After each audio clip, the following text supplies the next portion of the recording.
Motif. Vu la constitution de la République démocratique du Congo, juste quelques modifiés assez lourds. Vu la loi numéro 023, 2002, du 18 novembre 2002 portant Code judiciaire militaire en ses articles 200, 214, 215, etc. Vu les décrets du 30 janvier 1940, tel qu'il est modifié et complété à ce jour, portant code pénal ordinaire à livre 2, en son article 48 et 67, vit la loi numéro 024/2002 du 18 novembre 2002, portant code pénal militaire en son article 113, requérant qu'il pèse à votre auguste cour de dire établi en fait comme en droit les infractions d'homicide prétérintentionnel, d'arrestation arbitraire et de violation des consignes mises à charge de tout le prévenu. Ils ont déclaré coupable et en conséquence le condamné et le condamné sans admission des circonstances atténuantes, in solidum avec l'État congolais civilement responsable, l'employeur de se préposer pour mauvais choix,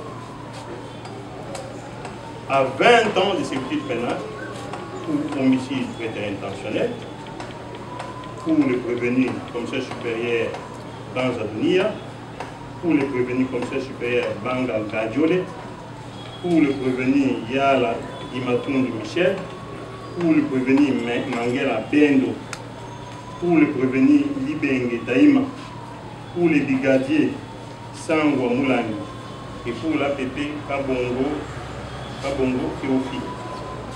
Condamné également par défaut à 20 ans de servitude pénale pour homicide prétérintentionnel, le prévenu brigadier maire Didier en fuite, le sous-commissaire adjoint Kakimwa Kavissimo Gilles en fuite, le brigadier en chef Ngabo Mutabazi en fuite.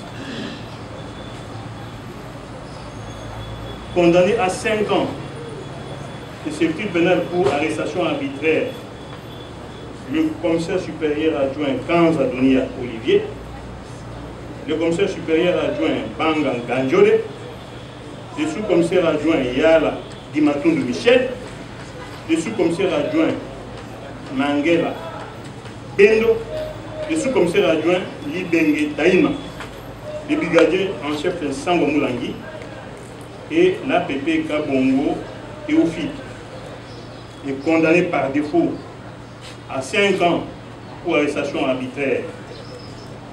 Les prévenus maire Lubongo Didier en fuite, les prévenus commissaire supérieur adjoint, sous-commissaire adjoint Kakimwa Kassivano Jules, les brigadiers en chef Gabo Mutabazi en fuite. Condamné à 10 ans de servitude pénale pour violation de consignes, le prévenu commissaire supérieur adjoint Kanzadunia Olivier, le prévenu commissaire supérieur adjoint Banga Ganjole, le sous-commissaire adjoint Yala Dimatundu Michel, le sous-commissaire adjoint Mangela Bendo, le sous-commissaire adjoint Libenge Taïma, le brigadier en chef Sango Moulangi, l'APP Kabongo Théophile, et par défaut les prévenus, et par défaut à 5, condamnés à 10 ans de servitude pénale pour violation de consigne, par défaut le prévenu Meya Lubongo Didier, le prévenu sous-commissaire adjoint Kakimwa Kassivano Jules et les brigadiers en chef Gabo Mutabazi.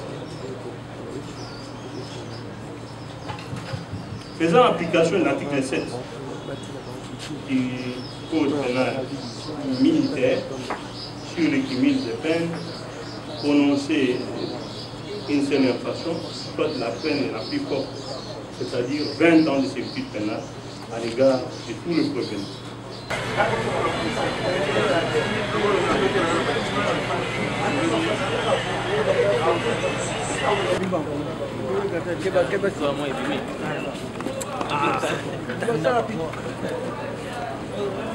Cette arrestation n'a pas seulement été accompagnée de violences, elle a aussi été accompagnée de menaces.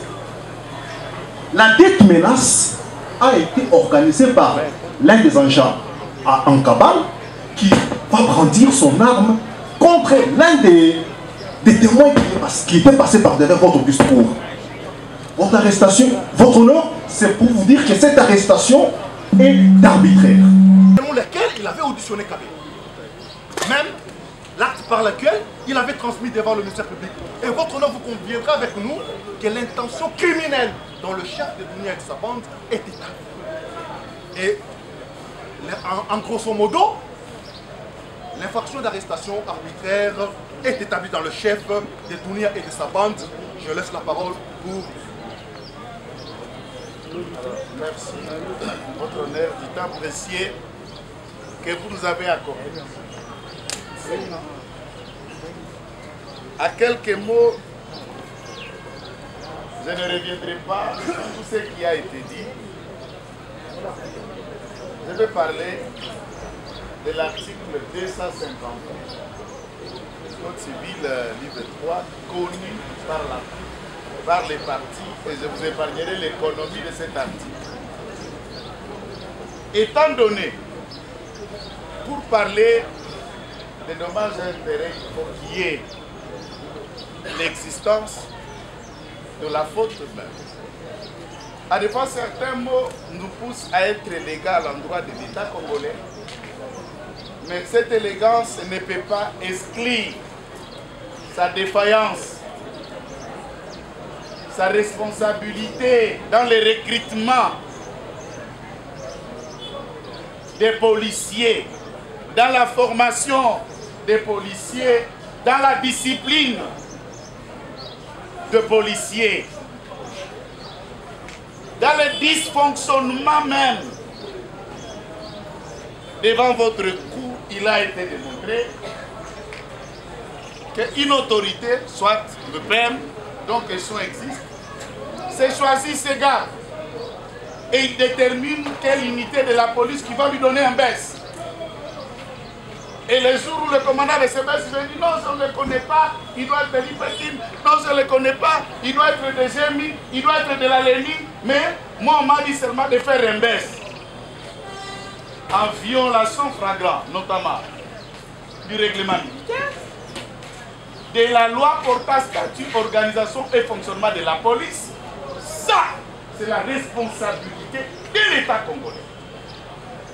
L'État congolais, par ses préposés, en l'occurrence un chef du gouvernement, viole le code de la route, laquelle violation, nous parlons de la mort d'un père de famille. Il a laissé une veuve, dont un bébé de 9 mois, qui nous ne savons pas comment il va grandir.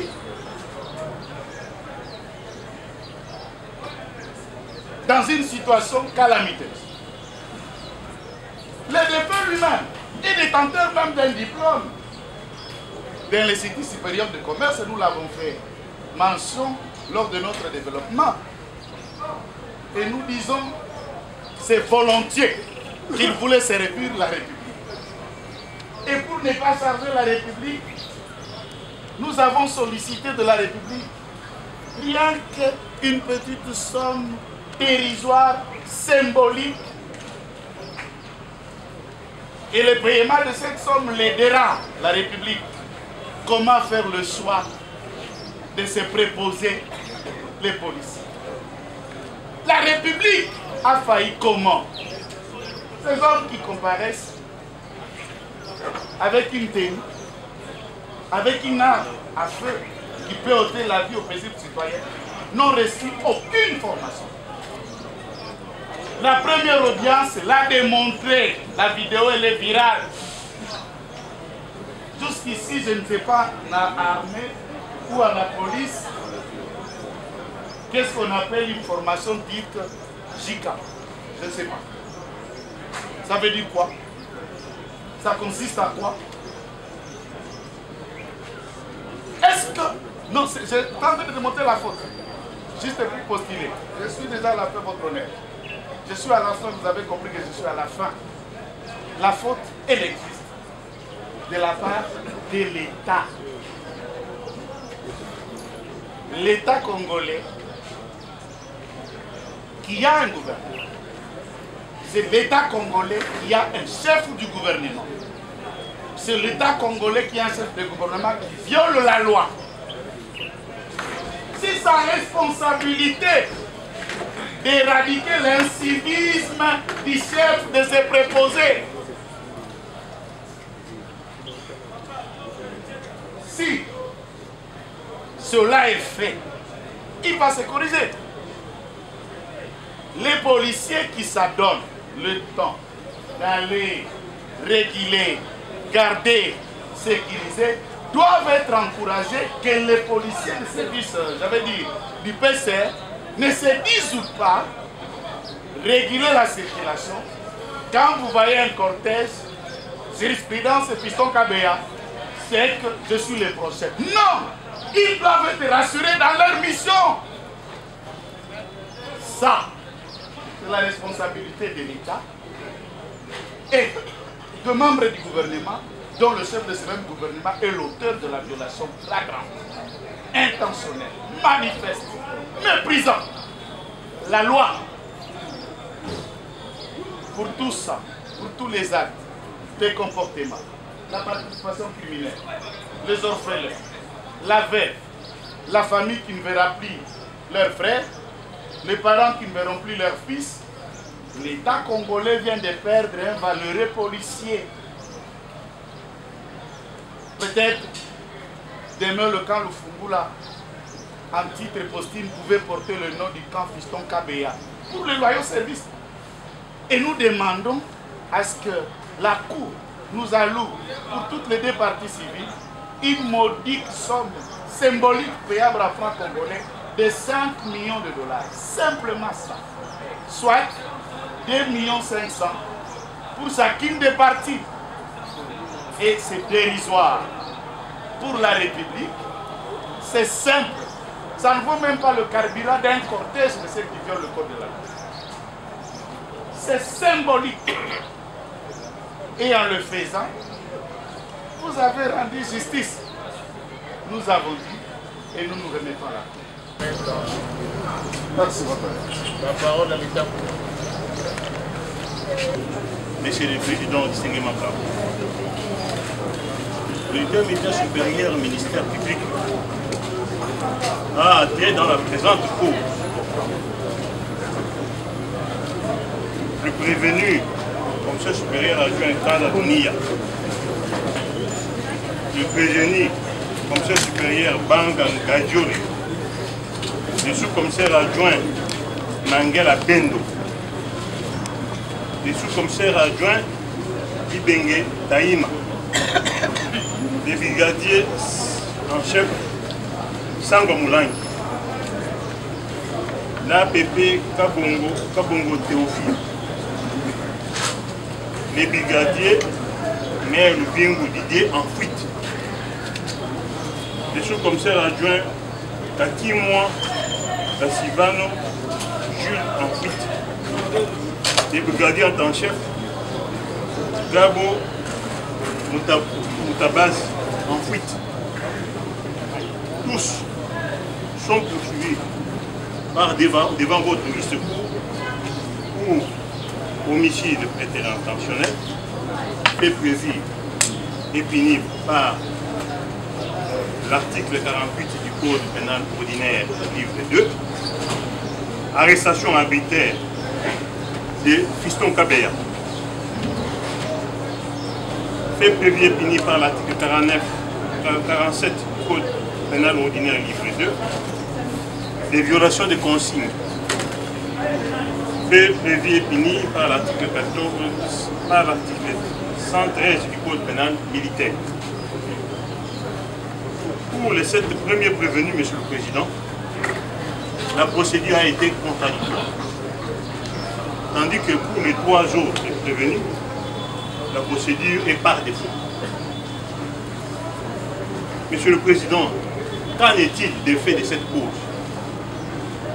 C'était en date du 25 mars 2025, aux environs de 16 heures, que Son Excellence, Madame la Première ministre, chef du gouvernement, a quitté son bureau pour la cité de l'OIA, où elle avait une séance de travail avec la plus haute autorité du pays.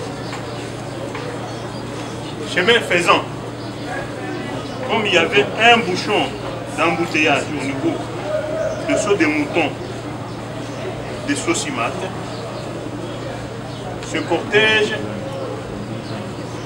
a emprunté le sens unique à ce niveau jusqu'au niveau des petits ponts.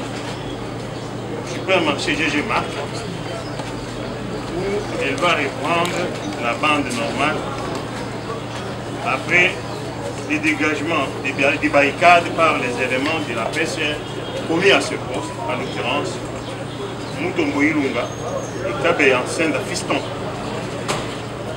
avec le concours de Tamboué Kazadi Félix commis à l'entrée du supermarché GG Marc. Pendant que le cortège de la Dame Première ministre passait au niveau de GG Marc, le brigadier Samba Moulangi cria au regretté Kabeya Senda Fiston de réguler la circulation. Monsieur, longo la barrière. Kabeya rétorqua en ces termes: Monsieur Ngatangi Sayowapi. À la même occasion, il aurait tenu des propos outrageants en ces termes. Boulier, Bostika Makelele, wan. Bokende, aussi Sabitumba, na Est. C'est cette parole, Monsieur le Président, entre guillemets, qui aurait déclenché en ce que, dès que la bande du commissaire supérieur Kanzadounia avait atteint le niveau de l'OIA, après avoir laissé l'autorité à l'OIA, le prévenu Kanzadounia, sans avoir eu une instruction quelconque, qui que ce soit, va prendre l'audace, décider de rassembler et trier certains éléments de la police, constituer une équipe avec laquelle il fera retour, avec une mission claire d'identifier et récupérer le policier Kabeya. Il ferait effectivement un retour avec cette équipe où il y avait les policiers en tenue civile, en l'occurrence Meya Ngabo. Il va faire descendre à 20 mètres de l'objectif avec mission de se dissimuler et capturer Kabeya qui était au milieu de la chaussée en train de réguler la circulation. Et encore faut-il souligner, Monsieur le Président, distingué membre de la Cour, c'est l'heure de pointe pour les embouteillages, pour tous les usagers de la route qui empruntent la route Mundiba. Et c'est dans ces circonstances que une arrestation arbitraire, violente, de regretter Kabeya, président de Ségué Mambo. Comment cette opération, cette arrestation s'est opérée? Pour vous rafraîchir la mémoire, parce que vous avez suivi le débat,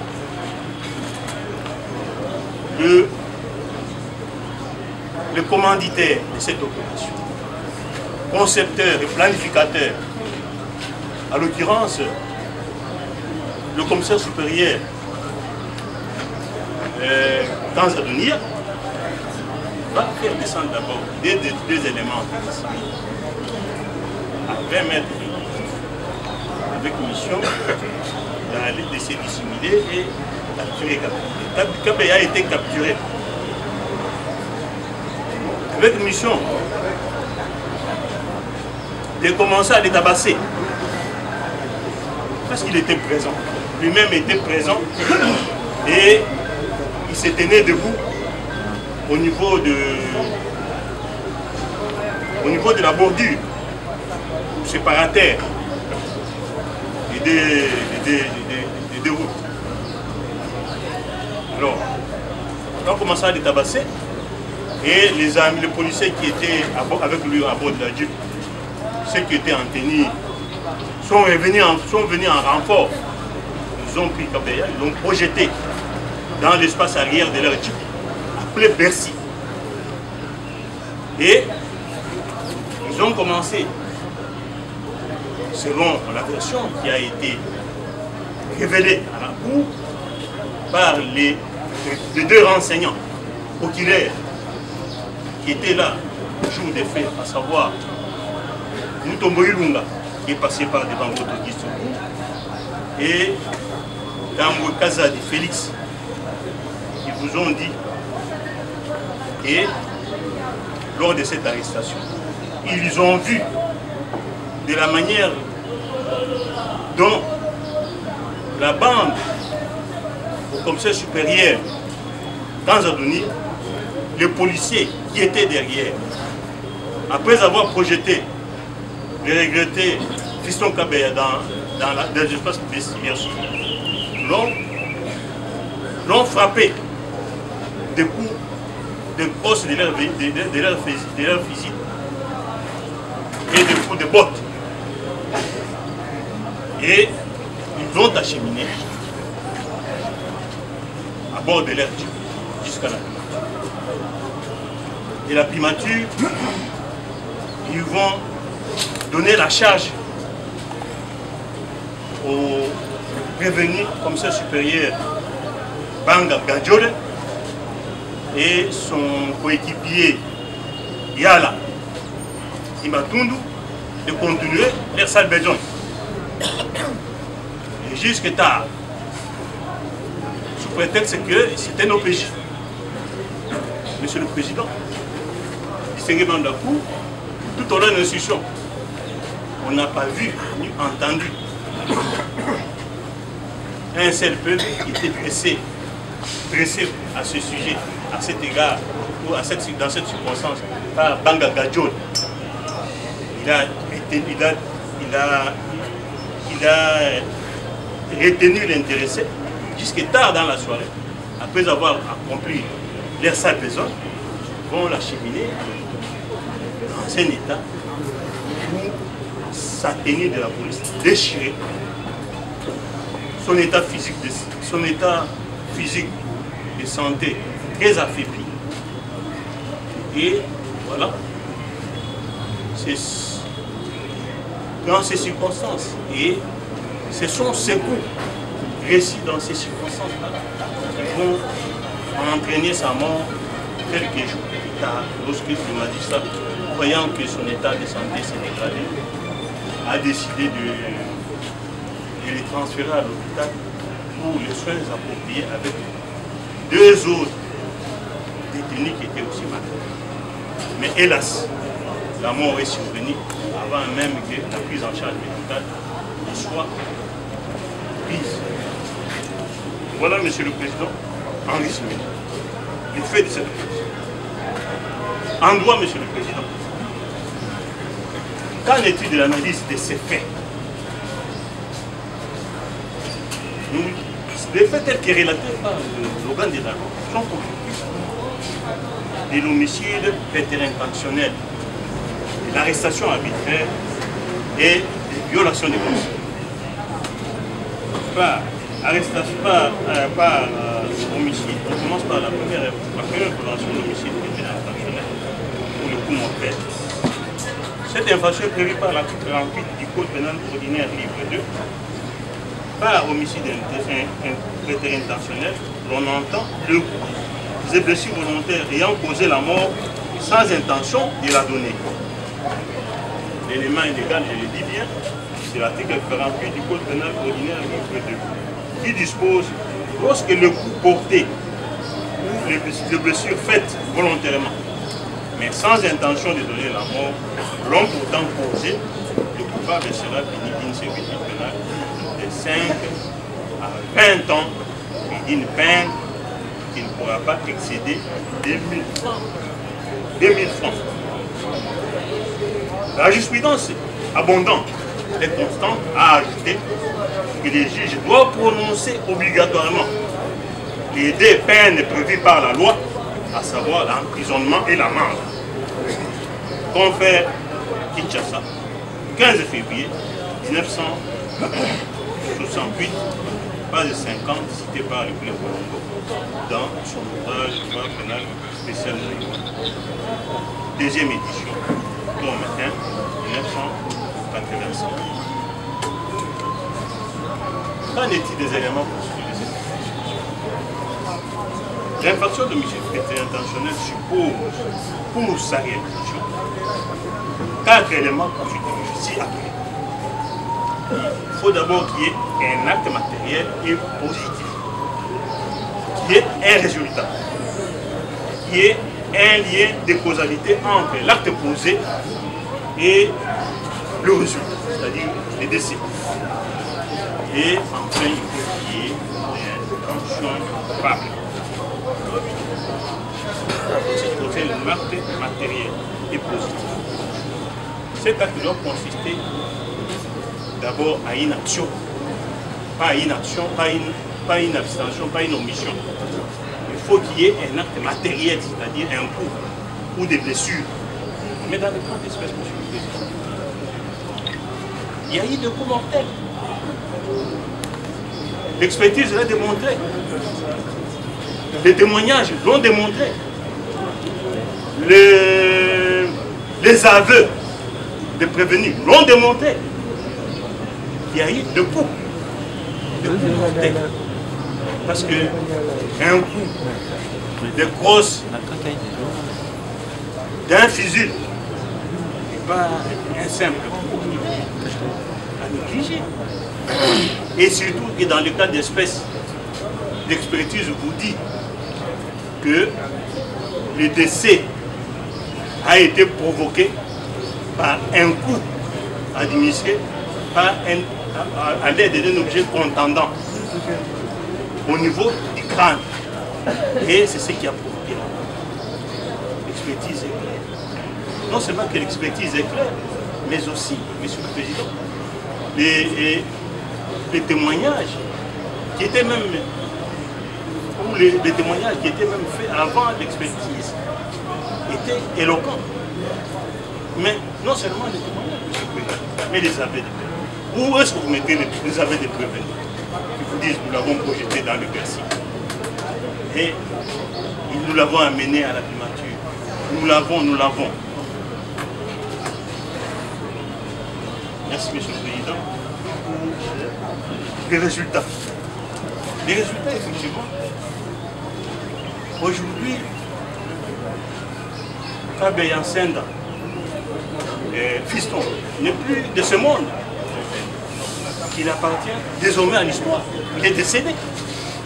Le médecin légiste qui ont été équipés par votre discours l'ont dit ici qu'ils ont examiné les corps sans vie de Kabeya Senda Fiston qui est décédé à partir du 29 mars.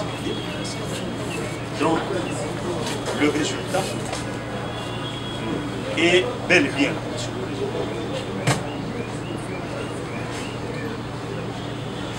Il n'y a rien de causalité entre l'acte posé et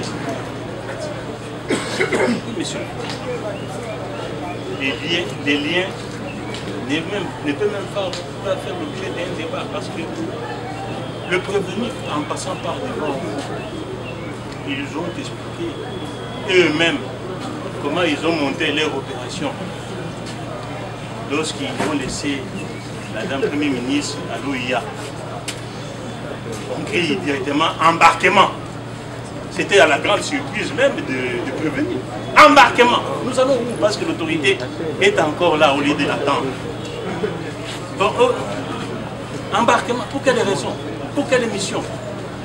Et Dounia, Kanza Dounia, l'homme orchestre, commanditaire, planificateur, réunit ses coéquipiers.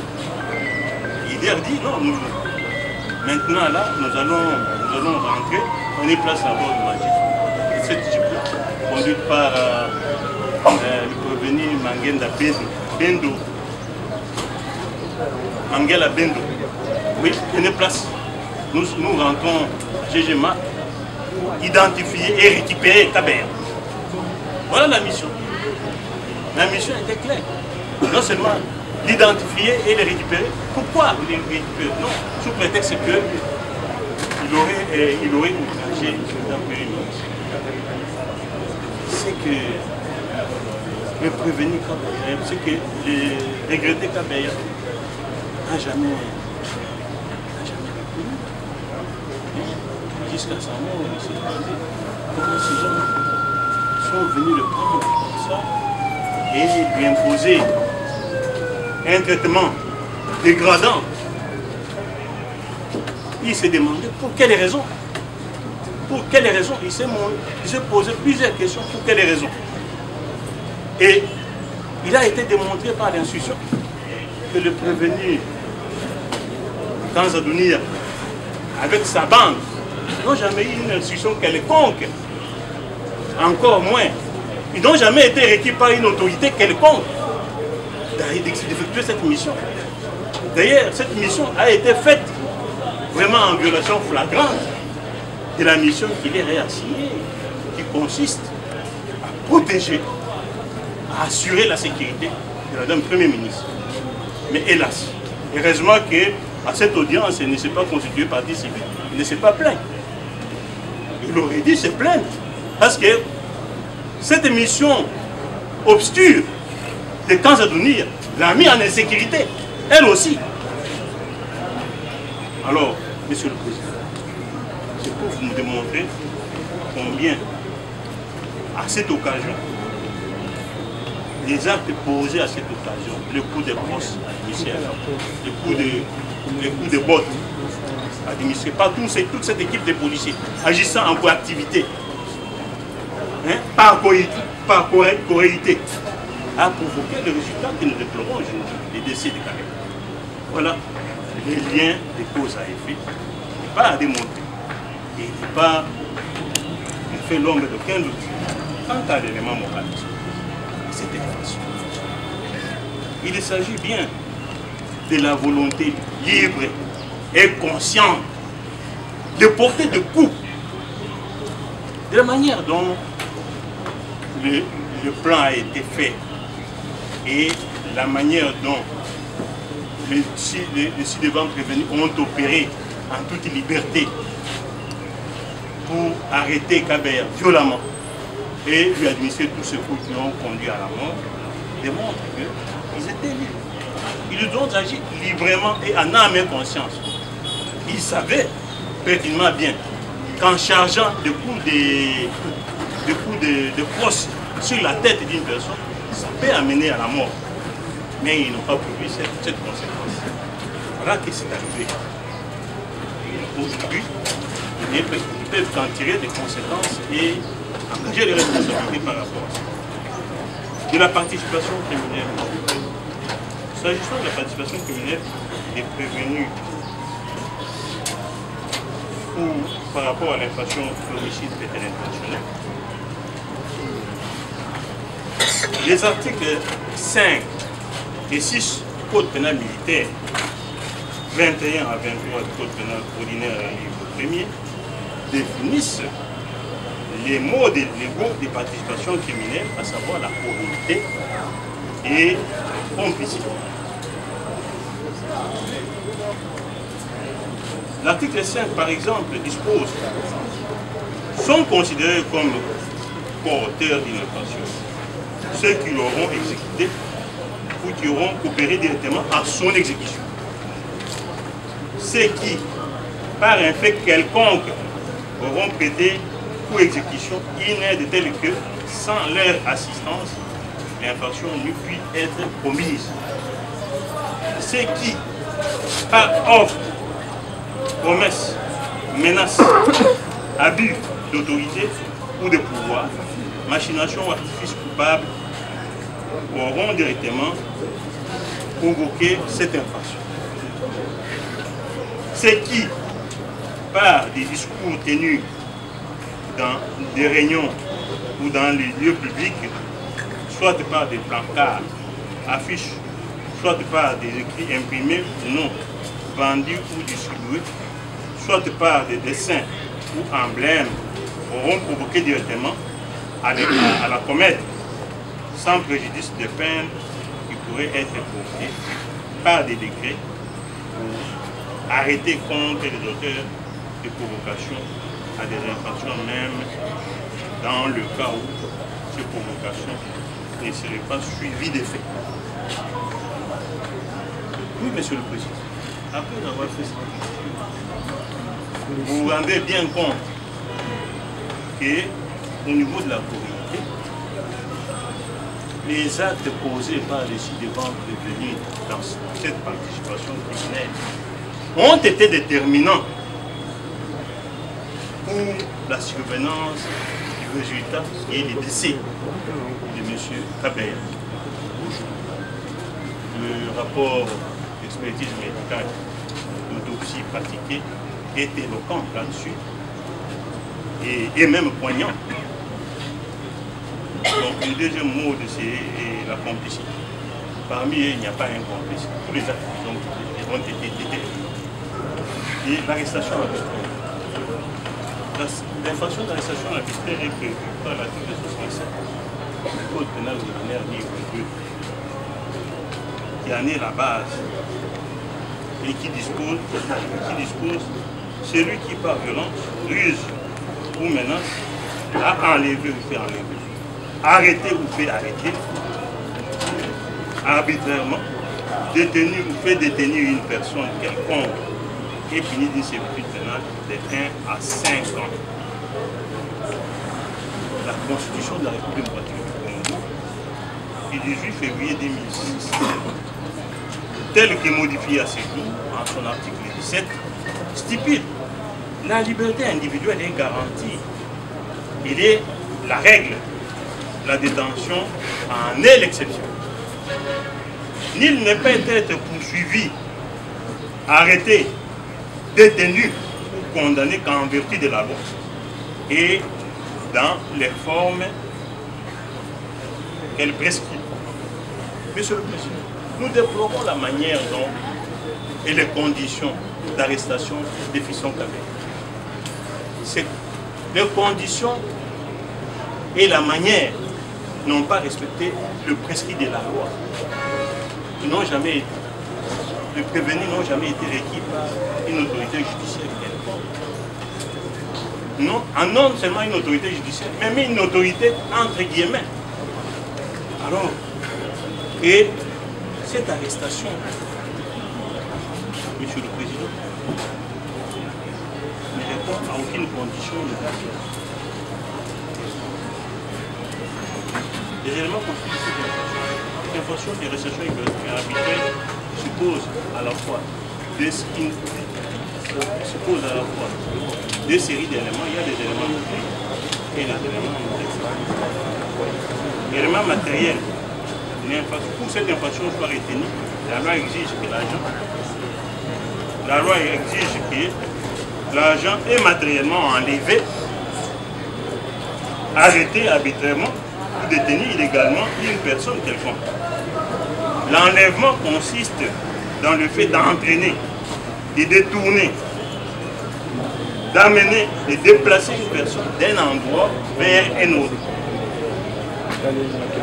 L'arrestation, c'est le fait de se saisir d'une personne matériellement, c'est-à-dire au corps, de l'empêcher de continuer sa route, lui priver physiquement de sa faculté de circulation, précisément sa liberté d'aller et de venir à son gré. Et la détention est configurée par le fait de garder, de tenir en sa possession ou retenir une personne pendant une durée plus ou moins longue de l'incarcération. Peu importe le lieu de la détention, qu'il s'agisse de sa propre habitation, de la propre habitation de la victime ou d'un lieu quelconque. La réunion de tous ces trois actes matériels n'est pas requise. La réalisation d'un seul temps suffit pour la consommation de cette information. Le deuxième élément, Monsieur le Président, c'est les moyens utilisés pour cette information soit consommée. La loi exige 3 moyens alternatifs. Le premier moyen, c'est la violence.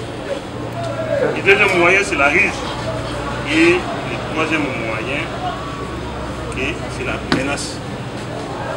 Monsieur le Président, la violence, lors de cette arrestation, ça a été dit abondamment, l'arrestation de Fiston Kapeya a été opérée avec une extrême violence par l'équipe de commissaire supérieur Kanzadonia. Et ils l'ont non seulement arrêté, ils ont commencé à les tabasser sur les champs. Et on l'a amené dans la Jeep en train de les tabasser. Et les tabasser, les frapper, des grosses, des fusils, et le coup de poing et le coup de botte. Donc, l'un des éléments matériels pour savoir la violence est là. Il y a eu aussi menace lors de cette arrestation. On en a fait parce que le renseignant qui voulait s'approcher lors de l'arrestation s'est vu brandir une arme par des policiers qui étaient en tenue civile. Il y a eu aussi menace. Donc ces éléments matériels sont bel et bien constitués. Les éléments intellectuels. Pour que cette information soit en plus des éléments matériels, il faut qu'il y ait des éléments intellectuels. Il faut que l'arrestation soit arbitraire, que la détention soit illégale et intentionnelle. Alors, Monsieur le Président, ici, nous l'avons bien souligné, cette infraction, cette arrestation était illégale parce qu'elle n'a jamais été opérée sur base d'une réquisition ou sur base de l'ordre d'une autorité légitime quelconque. C'est sans aucune justification en marge même de la loi. Elle a été opérée. C'est pourquoi elle est totalement arbitraire. Par conséquent, cette infraction est établie en fait comme en fait. Nous passons à l'analyse des infractions des violations qui est prévue et punie par l'article 113 du Code pénal militaire. La base légale, c'est cette disposition qui définit par consigne qu'il faut entendre notamment toute mesure prohibitive, interdiction, instruction formelle donnée aux membres des forces armées ou corps assimilés. Qu'en est-il des éléments constitutifs de cette infraction? Pour que l'infraction des violations de consigne soit retenue, la loi exige des éléments après. La qualité de l'auteur, l'existence d'une consigne, l'acte incriminé, prohibé, et l'intention coupable. La qualité de l'auteur. Au terme de l'article 113 du Code pénal militaire, quiconque au service des forces armées de la police nationale congolaise viole une consigne. L'auteur ne peut être qu'un membre des forces armées ou de la police nationale congolaise ou du service national. Ici, tous les prévenus sont membres effectivement de la police nationale congolaise. Donc cet élément nous fait nombre de conduite. Ils sont administrés à IPHP, leur unité de programmation. L'existence d'une consigne. comme deuxième élément constituant. Effectivement, dans le cas de l'espace, Monsieur le Président, distingué membre de la Cour, il y a eu une consigne. La consigne, c'était d'abord la mission qui a été donnée aussi devant prévenu de sécuriser son Excellence Madame la Première Ministre, chef du gouvernement, d'être ferme pour voir Monsieur le Président. C'est ça la consigne. Et cette consigne existe. C'est cette consigne, effectivement, qui a été violée. Parce que le troisième élément constitué de cette infraction, c'est l'acte incriminé, l'acte violé. C'est cette consigne qui a été violée par les ci-devant prévenus, qui ont abandonné la Dame Première Ministre à l'OIA, où il l'avait accompagné, en le dépouillant même d'une partie de sa sécurité. Et pour aller accomplir la sale besogne, qui consiste à l'arrestation de Fiston Kabea. Une mission qui est contraire aux consignes qu'il a été déjà aux consignes qui leur sont données, à savoir la courtoisie et la fermeté, la mission de sécuriser la Dame Première Ministre. Quant à l'intention du président, il est clair que cette consigne a été violée délibérément par le ci-devant prévenu. Parce que c'est en âme et conscience, sachant bien que la Dame Première Ministre qui sont censés sécuriser, ils l'ont laissé à l'OIA. Mais ils l'ont abandonné. Le dépouillant même d'une partie de sa sécurité pour venir procéder à l'arrestation violente et à mener des coups sur Kabea. Donc, la violation des consignes, cette infraction est établie bel et bien en fait comme en loi. Qu'en est-il, Monsieur le Président, de la personnalité des prévenus? Des prévenus Franz Adonia Olivier, Banganganjole, Yala Dimatungu Michel, Libenge Mtaïma, Mangela Bendo, Sangwa Moulangi, Kabongo Théo, sont des délinquants ayant décidé d'agir de concert et sciemment pour l'arrestation arbitraire et spectaculaire du regretté Fiston Kabea, après avoir abandonné leur mission de sécuriser son Excellence Madame Première Ministre et leur participation criminelle des concerts constitue une circonstance aggravante réelle et objective qui pèse sur tout le monde.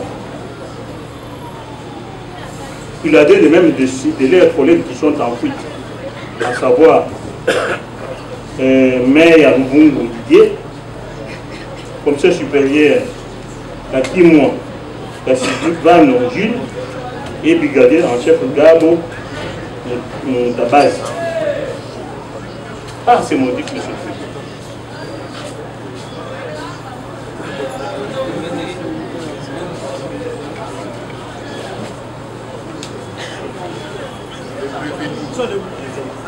Par ces motifs, vu la constitution de la République démocratique du Congo, du 18 février 2006, telle que modifiée à ce jour, vu la loi numéro 023/2002 du 18 novembre 2002 portant Code judiciaire militaire en ses articles 200, 214, 215, etc. Vu les décrets du 30 janvier 1940, tel qu'il est modifié et complété à ce jour, portant code pénal ordinaire à livre 2, en son article 48 et 67, vit la loi numéro 024/2002 du 18 novembre 2002, portant code pénal militaire en son article 113, requérant il pèse à votre auguste cour de dire établi en fait comme en droit les infractions d'homicide prétérintentionnel, d'arrestation arbitraire et de violation des consignes mises à charge de tout le prévenu. les ont déclarés coupables et en conséquence le condamner et le condamner sans admission des circonstances atténuantes, in solidum avec l'État congolais civilement responsable, l'employeur de se préposer pour mauvais choix,